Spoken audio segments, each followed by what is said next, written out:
Welcome dear students and my dear friend, welcome back once again.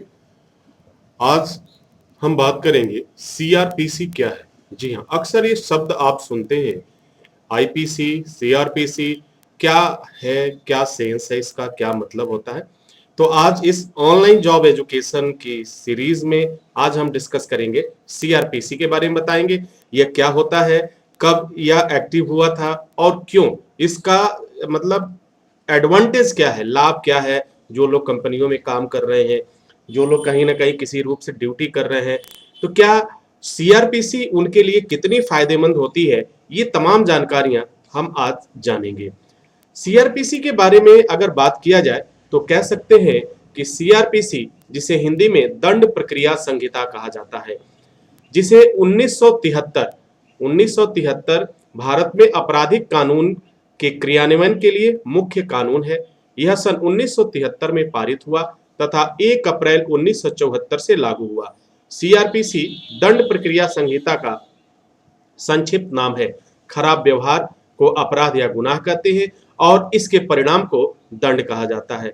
तो आपने देखा कि ये जो सीआरपीसी है, ये एक दंड प्रक्रिया संहिता है जो भारत में पूर्ण रूप से लागू है। यह सबसे पहले 1973 में इसका क्रियान्वयन किया गया, इट मीन्स तैयार किया गया और 1974 में इसे लागू कर दिया गया। 1 अप्रैल 1974 को लागू कर दिया गया।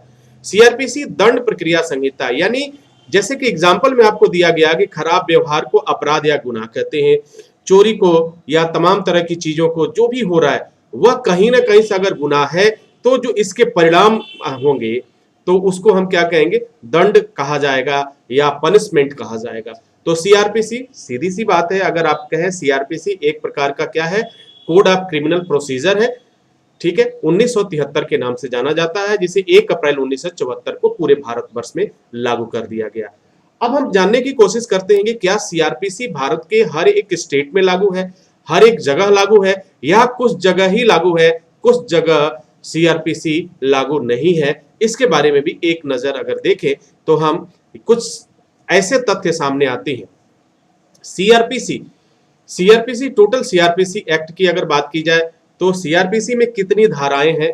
यह कानून सन 1973 में पारित हुआ, जो आप जान चुके हैं, और 1 अप्रैल 1974 को लागू हुआ था। सीआरपीसी में कई बार संशोधन भी किया गया। दंड प्रक्रिया संहिता में 37 अध्याय यानी 37 अध्याय हैं तथा कुल 484 धाराएं हैं। जी हाँ, याद रखिएगा, 37 अध्याय हैं और कुल 484 धाराएं हैं। अब थोड़ा सा आगे चलते हैं, जो मैंने बात किया था संक्षिप्त नाम, विस्तार और प्रारंभ के बारे में बात कर लें। इस अधिनियम का संक्षिप्त नाम दंड प्रक्रिया संहिता 1973 है।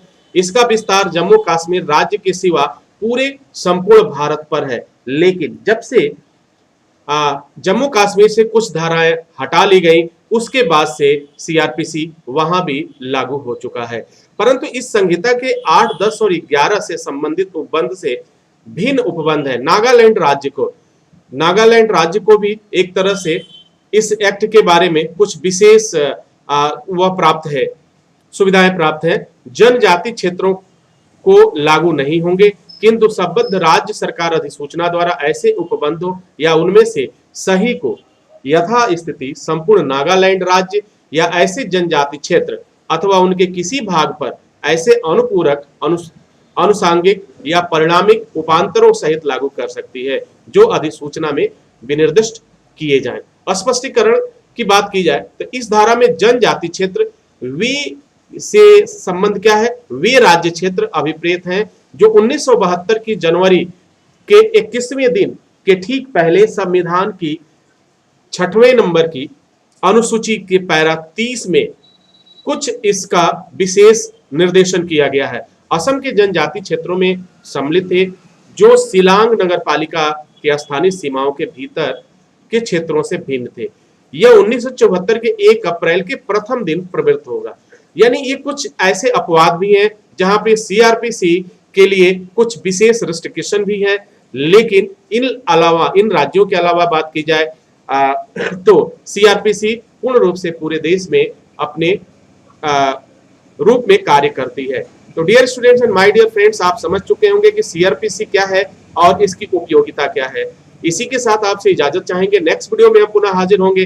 तब तक के लिए wish you all the best. Thank you for watching, thank you for learning.